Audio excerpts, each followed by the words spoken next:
di situ saya kan kebetulan suka masak yang simpel-simpel gitu kan. Kayak Indomie telur ya? Ya. Dalgona sih awal mula konten.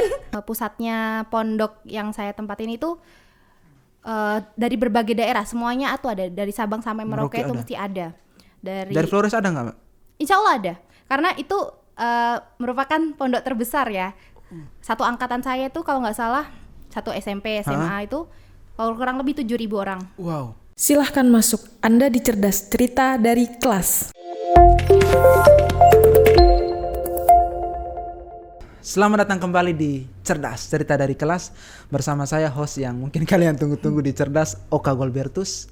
Sekarang kita akan ngobrol ya tentang ya masih dengan topik toleransi, tentang keberagaman, tentang kemajemukan. Dan sudah ada seorang narasumber kita atau ya teman ngobrol ya, tamu di Cerdas. Ada Mbak siapa nih? Mbak Alna siapa, Mbak? Saya Alna Nurul Salsabila. Panjang ya? Iya. Alma Nurul Salsabila. Alna. Ya. Oke, Alma. Mbak, apa kabar dan kesibukannya apa sih? Alhamdulillah baiklah seperti biasanya. Udah nih habis pulang kuliah, ya, langsung ke sini buat ketemu sama Mas Oka. Ya memang kita memang sengaja ya mendatangkan siapa saja dan tapi ya tidak terasa terpaksa kan? Oh, tidak. Tidak kan? Oke. Dan ini podcast yang keberapa kali nih, Mbak? Ini kebetulan podcast yang pertama. Podcast yang pertama kali. Dan memang itu spesialnya di Cerdas, kita bisa undang siapa saja untuk jadi tamu di sini.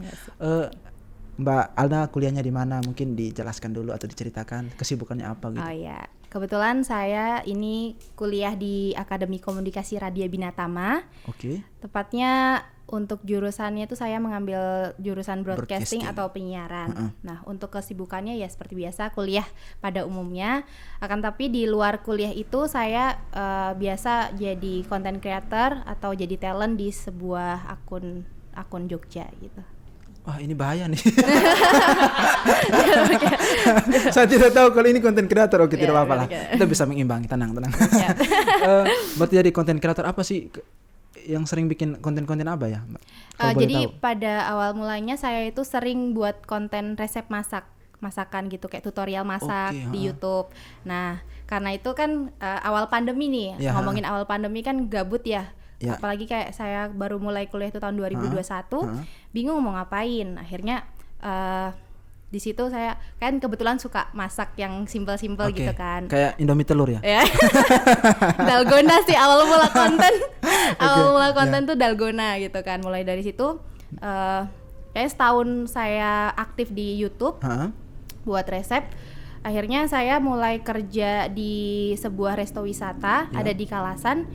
Itu saya jadi kasir di situ. Jadi kasir. Jadi karena kayaknya kalau dari konten kurang banyak kegiatan, lanjut lagi buat kerja yang pertama kali saya itu jadi kasir di sebuah resto wisata namanya Joglo Parisewu. Sambil iklan. Tidak apa-apa. Memang itu. Nah, terus karena di situ saya dipercayakan buat jadi buat konten-konten, istilahnya buat memasarkan produk apa aja yang ada di resto tersebut. Itu saya kurang lebih kayaknya setengah tahun saya di sana jadi content creator. Nah, karena dari situ kayak baik kenalan tentang content creator yang lain. Itu ya tahun 2000 berapa ya?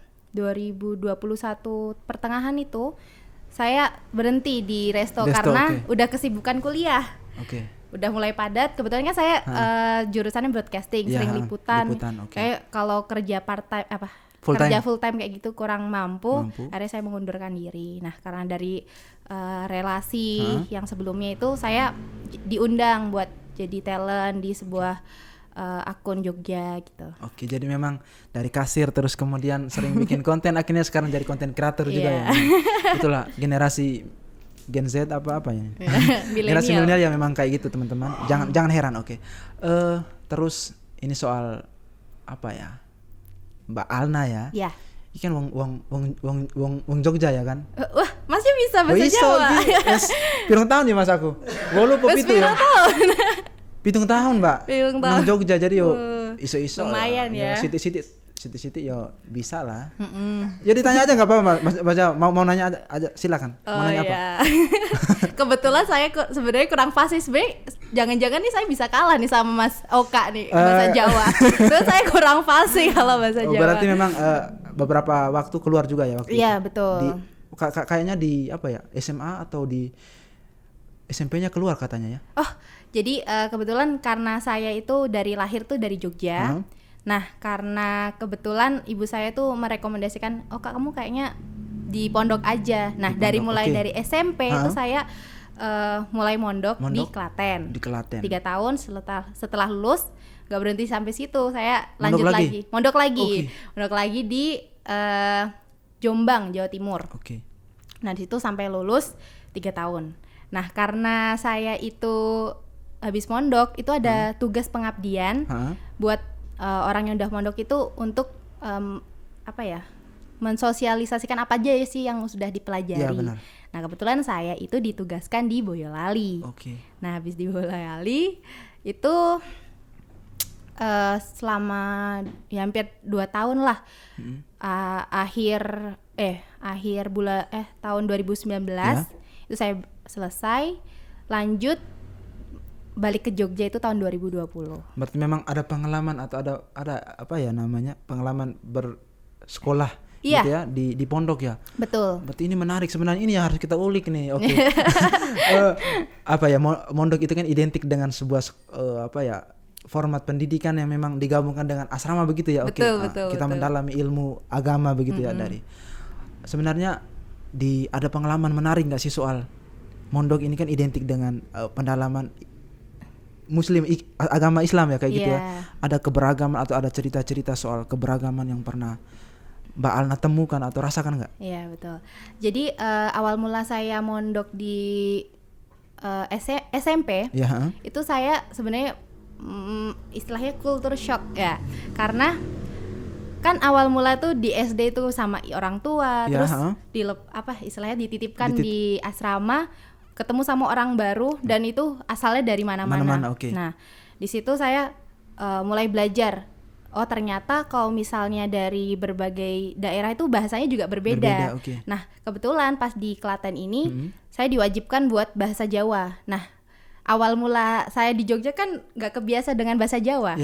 Pas sampai di Klaten itu dengan bahasa Jawa, awal mulanya nangis. Nangis karena nggak ngerti bahasa Jawa gitu. Nggak ngerti. Nangis karena nggak ngerti bahasa Jawa ya? Nggak ngerti sama sekali. Bukan dibully ya, bukan? Bukan, nggak ngerti. Jadi nggak ngerti bahasa Jawa kan bahasa keseharian bahasa Jawa, terus pembelajaran yang pakai bahasa Jawa itu sebenarnya saya kurang paham karena awalnya tuh saya di rumah itu emang bahasa Indonesia karena ibu saya tuh orang Makassar. Jadi memang nangis karena kita biasanya nangis karena bahasa Inggris. Nangis bahasa Jawa. Jadi memang ada pengalaman masa lalu di pondok juga ya. Iya betul. Kalau misalnya itu di lingkungan sekolah ya waktu itu di pondok. Kalau kemudian keluar gitu, pernah berhubungan dengan teman-teman atau pihak-pihak luar, ada pengalaman menarik nggak sih soal ternyata banyak perbedaan ya dan itu tidak terlalu menjadi persoalan begitu. Oh gitu. Jadi kalau dari itu saya merasa waktu SMA. Waktu SMA itu relasi saya lebih luas karena pusatnya pondok yang saya tempatin itu dari berbagai daerah, semuanya tuh ada, dari Sabang sampai Merauke itu mesti ada. Dari Flores ada nggak, Mbak? Insya Allah ada, karena itu merupakan pondok terbesar ya. Satu angkatan saya itu kalau nggak salah, satu SMP, SMA itu kalau kurang lebih 7.000 orang. Wow. 7.000 orang. Nah situ kan banyak sekali keberagaman ya. Contohnya misalnya di kelas atau di asrama saya. Nah itu kebanyakan saya bergaul dengan orang Kalimantan, yang mana itu bahasanya lebih, istilahnya tuh apa ya, lebih keras ya dari orang Jawa yang biasanya gitu. Intonasinya. Tapi sebenarnya maksudnya sama. Nah dari situ saya mungkin mulai berbaur dengan mengikuti bahasanya kadang, terus juga apa sih kebiasaannya. Ternyata kalau kalau nggak salah teman saya itu dari Kalimantan, itu tepatnya di Kalimantan Utara, Tarakan, itu ternyata mallnya tuh nggak ada. Jadi saya, ternyata kok di sana tuh nggak sama ya dengan di Jogja yang biasa saya misalnya ada di mall atau ternyata dari lingkungannya aja juga berbeda, dan kebiasaannya juga kita berbeda gitu. Memang itulah Indonesia. Jadi bukan hanya mall ya, betul. Tapi ya banyak hal juga yang memang. Kalau di tempat saya mungkin bukan hanya ya lebih ngeri lagi lah. Nggak usah ngomong soal perbedaan itu. Tapi intinya bahwa memang banyak latar belakang kedaerahan itu berbeda, membuat kita tahu bahwa banyak perbedaan gitu. Betul. Oke, ini pertanyaan yang masih sangat serius. Takut nih Mas, serius. Tidak apa-apa. Ini tentang BEM juga. Mbak Alna salah satu pengurus BEM ya kan. Bagaimana sih di lingkungan kampus gitu? Kulturnya seperti apa di pengalaman Mbak Alna ya di AKRB gitu? Apakah kampus ini punya kultur atau kebiasaan bisa menerima orang dengan beragam latar belakang, bukan hanya soal agama, tapi bukan hanya soal asal, tapi gimana sih di AKRB gitu? Oh ya, baik. Jadi kebetulan di kampus AKRB itu mayoritasnya orang Jogja. Nah, mungkin saya kira dari perbedaan ini bukan masalah kamu asalnya dari mana, tapi lebih ke karakter atau pemikiran. Okay, Nah di situ karena kebetulan saya ini gap year 3 tahun ya, setelah saya lulus SMA, terus gap year 3 tahun, di situ saya merasa kalau ternyata kita itu butuh pendewasaan tuh seiring berjalannya waktu, karena pendewasaan seiring berjalannya waktu. Jangan paksa dewasa ya. Jangan dipaksa dewasa. Nanti takut tambah dewasa. Ya, di situ karena saya merasa udah bersama dengan teman-teman yang istilahnya tuh 3 tahun lebih muda daripada saya merasa pemikiran saya dengan mereka tuh ya agak sedikit berbeda, mulai dari kebiasaan dari yang lainnya. Nah, karena kebetulan saya tuh kuliah di broadcast, itu kan sering liputan atau mungkin pembuatan film. Di situ kan kita bergabung dalam istilahnya kondisi yang berbeda. Contohnya mungkin dari yang mungkin kebiasaannya dia banyak diemnya, dengan dicampur dengan orang yang mungkin kayak saya cerewet begini gitu kan, itu kan jadi sebuah toleransi yang kayak yaudah kalau kita mau belajar misalnya ini kan nggak mesti harus nggak mesti harus sama orang yang sama, kita juga bisa belajar sama orang yang lain yang punya latar belakang yang beda gitu. Terus ini lanjutkan juga misal di kampus gitu ya kan. Itu ada event nggak atau ada sebuah wadah begitu yang bisa mengumpulkan orang dengan latar belakang berbeda gitu, bisa ayo kita bikin salah satu proyek yang kita nggak penting mau dari asal dari Flores, dari Jawa, dari Kalimantan, yang penting kita bikin sesuatu lah. Itu Nah karena kebetulan kita tuh ada beberapa UKM juga. Nah di situ kebetulan kebiasaan dari UKM kita kan sering memproduksi karya ya, mulai dari produksi acara TV, terus juga ada podcast, ada juga mungkin olahraga. Nah, dari situ kita berkolaborasi untuk menciptakan sebuah acara. Nah, kebetulan nih bakal diadain nanti bulan Desember kalau nggak salah. Itu terbuka untuk umum nggak, Mbak? Itu kebetulan itu untuk intern aja, karena kita mau menyatukan dulu nih untuk kampus, bener. Kita biar kebetulannya acaranya juga tentang pengapresiasi karya, jadi gelar karya. Kita nggak butuh orang itu dari mana, yang penting kan kita butuh skillnya aja gitu loh. Kamu bisa apa, kita bisa istilahnya ini loh karyanya orang ini gitu. Jadi kita bisa dikenal orang dengan karyanya. Gitu. Jadi memang itu salah satu kegiatan di kampus yang ya kita utamakan dia punya karya tidak mempersoalkan. Jangan sampai ini karya dari Flores ini kok kayak gini, itu nggak penting. Nggak penting sama sekali sih menurut aku. Oke, kayaknya sekarang kita game dulu nih. Nah, game apa nih? Ini game yang memang sangat sudah disiapkan oleh tim kreatif kita di belakang. Dan tentu ini game yang berbeda dengan episode-episode sebelumnya. Gimana? Sudah siap nih, Pak? Sudah. Oke.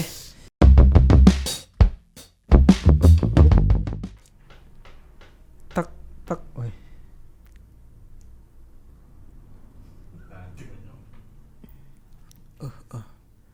Saya yakin Mbak Alna tidak bisa jawab ini. Oke, saya akan menggambar. Siap. akan ada waktu kurang lebih 1 menit untuk menebak. Sebentar aku set duluan waktunya. 1 menit. 1 menit. 1 menit. 1 menit. Mulai, siap? Oke. Aduh. Kata apa? Kata tadi kan? Oke, aku gambarkan ini kan? Itu kata kerja. Oh. Kata sifat. Kata sifat. Itu masuk kata sifat dia itu. Kata sifat. Oke. Baik. Iya ya gambar. Aku nggak bisa gambar, masuk nggak apa-apa. Aku coba ya. Menggambarkan ini. Oke. Orang senyum. Orang senyum bareng-bareng. Bukan. Terus. Orang bareng bersama. Gambar saya salah ulang. Oke. Orang bareng. Angel ya Mas Iki? Angel. Angel tenan iki gambar piye yo? Angel tenan yo. Waktu berdetak. Waktu berjalan terus. 30 detik lagi. Aduh, orang-orang, Bukan. orang kita, Bukan. orang banyak. Pokoknya ini bukan orang sih. Oh, bukan orang. Bukan orang, ya. Bukan Di orang. luar itu. Iya. Awalnya I, akhirnya I juga. Ngasih clue terpaksa. I. Kerja simi. Udah simi. 10 detik. Aduh. Apa ya? Hubungan Ayo, Kak, orang. gambar aja Kak, udah gambar aja. Hubungan orang bersama, bercerita bareng-bareng, Bukan. kerjasama. Bukan. Apa ya? Minus plus. Tukar pikiran, Bukan. curcol. Bukan. Aduh. Oke, waktunya habis. Aduh, ternyata Katanya apa ya? Katanya apa tadi? inklusi. Ini apa saudara-saudara kalian lihat? Itu tanda petunjuk arah ya. Ini apa ini? Jadi saya tuh sebenarnya maksudnya ini kan keriting ya kan, Iya, rambutnya kan. Oke, iya. ini senyum. Jadi mereka tuh menerima gitu, tapi jauh sekali. Oke. Oke, kita lanjut. Oke. Berarti saya nih sekarang. Ya, Mbak Alna nih. Wow. Katanya ini Oh iya. Ya. Sama ya katanya kayaknya. Oh, bukan. Itu bisa kebaca. Oh. Ayo Mbak, ayo. Jadi ini kata apa ya? Kata apa? Tentang Ini tes kemampuan bahasa Indonesia. Gak usah nangis, Mbak. Iya. Kalau bahasa Jawa nangis gak apa-apa. ya. Kerabat. Ya. Saudara. Bukan. Wah, ini gantian mungkin kita ya. Saudara, bukan. Kan. Dia termasuk dalam jenis kata apa, Mbak? Kerja, sifat. Kata apa ya? Kata keterangan. Keterangan. Iya. Ya, keterangan betul. Keterangan ya. Ya. Kemana?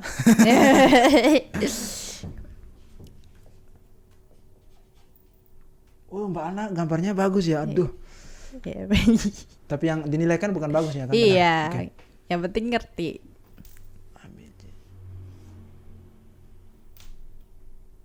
Apa? Berbeda. Bisa jadi.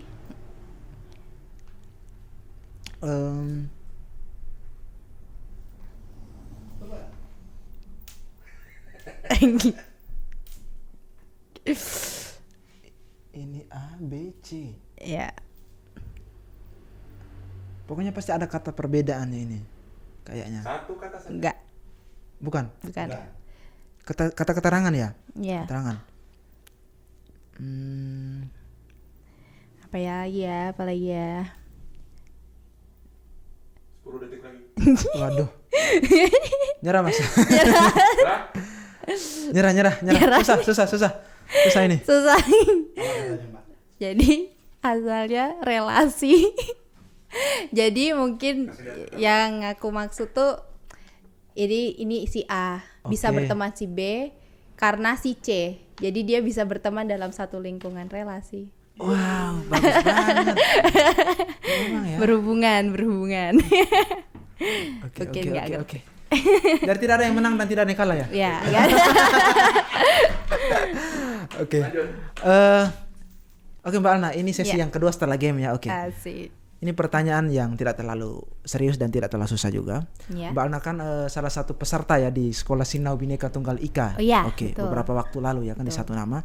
Saya mau tanya nih, apa sih pengalaman atau pengetahuan baru yang Alna dapatkan gitu, yang sebelumnya ya belum pernah nih saya dapatkan soal keberagaman, soal kebinekaan begitu. Betul. Jadi kebetulan saya tuh baru menjadi anggota BEM itu baru-baru aja berapa bulan yang lalu. Di situ karena mungkin pengalaman saya berorganisasi itu baru pertama kali itu. Oke. Baru pertama kali itu, dan saya merasa kayak apa nih yang bisa saya bangun buat kampus saya. Nah kebetulan saya kemarin ditunjuk buat jadi perwakilan di Satu Nama itu. Saya bertemu dengan berbagai macam alma mater, banyak kali alma mater yang belum saya pernah jumpai berhubungan langsung. Nah di situ saya merasa ternyata kita bisa bertukar pikiran dari mungkin kultur dari kampusnya, iya betul. Dan kebetulan kan saya juga di situ dapat pembelajaran tentang kebinekaan atau keberagaman. Di situ mulai dari bahasa, dan saya juga kemarin berkenalan dengan orang yang asalnya dari Sunda juga. Itu merupakan pengalaman pertama saya buat dalam kehidupan saya gitu. Jadi memang ini pengalaman pertama belajar terus kemudian bertemu dengan teman-teman dari berbagai macam latar belakang. Iya betul. Berarti setelah ini ya, setelah belajar ya, karena setelah sinau di Satu Nama, khususnya di kelas Sinau Bhinneka Tunggal Ika, apa sih yang memang dicita-citakan oleh Alna, misalnya pulang ke rumah atau misalnya di lingkungan atau di kampus ya kan, saya mau bikin ini sih karena saya dapat sesuatu dari Sinau Bhinneka Tunggal Ika. Kalau menurut saya kan saya tuh lebih anaknya tuh ke teknik, maksudnya lebih habis dapat pembelajaran langsung dipraktekkan. Nah di situ karena kemarin saya dapat pembelajaran tentang kebinekaan, di situ saya pengen dapat prakteknya. Contohnya tuh mungkin ada kerja sosial, apa sih namanya, dia kerja bareng buat mungkin universitas yang lain gitu, kerja jadi, bareng. Aksi sosial begitu. Aksi sosial betul, aksi sosial. Dan kan Mbak Alna kan ini konten kreator, seharusnya bisa ya kan? Beberapa konten mungkin yang kita bisa bikin project nih soal kebinekaan, soal keberagaman ya kan? Itu memungkinkan nggak Mbak sih? Memungkinkan, karena sekarang ini kan udah di era digital ya. Segala sesuatu pun bisa dipublikasikan asalkan kita mau gitu. Mulai dari mungkin hobi atau sebagainya. Ini dari aksi ini mungkin penting bagi anak muda karena kita tuh nggak hidup di satu tempat. Kita bisa berbaur dengan yang lain dengan cara ikut aksi seperti itu. Jadi atau Mbak Alna mau, kan saya tadi kan tanya-tanya terus nih kan dari awal nih kan, ada Mbak Alna mau menanyakan gitu dari kita sebagai tuan rumah di Cerdas nih. Oh iya. Mungkin kalau dari Cerdas karena kemarin saya udah dapat pembelajaran dari Yayasan Satu Nama ya. Itu ada nggak sih planning buat kedepannya buat kita nih, nggak cuma pembelajaran, kita mungkin ada aksinya. Jadi ada stage 1, 2, 3 kan kita udah dapat pembelajaran, terus 2 dikumpulkan lagi buat sebuah kegiatan gitu, ada nggak sih kalau dari dan itu? Sebenarnya ini podcast ini salah satu. Oh iya. kita menjawab sesuatu yang mungkin sudah kita lakukan. Oh iya, siap. Itu yang paling bagus. Saya rasa ya memang ini kenapa kita undang Mbak Alna untuk sini, di kesini ya memang kita butuh teman-teman yang lain yang mungkin tidak ikut sinau, paham juga atau kemudian dapat pengetahuan baru begitu. Karena ya ini penting juga untuk generasi muda dan ya untuk pembelajaran ke depan gitu ya. Kalau mungkin Mbak Alna tertarik, kita kan di sini bisa menerima anak-anak magang sih. Gitu. Ya, jadi kalau ya Mbak Alna yang mungkin punya apa ya basic di broadcasting terus kemudian tertarik untuk konten kreator, kita memang terbuka gitu dan kita bersedia beberapa isu yang kita kerjakan bisa dikolaborasi dengan kegiatan-kegiatan yang mungkin dekat dengan Mbak Alna gitu, konten kreator yang seperti itu kita terima kok Mbak. Oh begitu. Ya, jadi di AKRB ada kesempatan untuk magang kan? Iya ada nanti untuk magang tuh kita biasa dilakukan semester 5-6 gitu karena kan kita D3. Oke ya. Tapi itu biasanya magangnya itu dipilihin kampus atau memang sendiri? Kita milih sendiri. Kita bisa terbuka. Jadi tidak apa-apa, orang dalam sudah ada ini. Ya. Alhamdulillah. Sekarang tuh kuncinya orang dalam orang dalam. Ya memang itu sih kalau soal apa yang akan direncanakan oleh satu nama kan istilahnya teman-teman di sini sudah dapat teori nih ya kan. Iya, betul. Apa yang mungkin dilakukan lagi, mungkin yang paling sederhana kita mungkin mengajak teman-teman untuk terlibat di project podcast segala macam. Terus kemudian mungkin setelah ini kan kita akan ketemu nih kira-kira ada ide apa ya kan? Jadi memang segala sesuatu kita kerjakan yang ada dulu untuk kemudian datangkan ide yang lain gitu. Jadi kita sudah sampai di penghujung cerdas nih teman-teman. Ternyata kita tidak sadar ya, kurang lebih sekitar hampir setengah jam kita ngobrol. Ada gamenya tadi. Saya minta closing statement ya dari Mbak Alna soal apa ya, soal toleransi, soal keberagaman untuk Jogja ataupun untuk teman-teman mahasiswa yang mungkin mendengar inilah.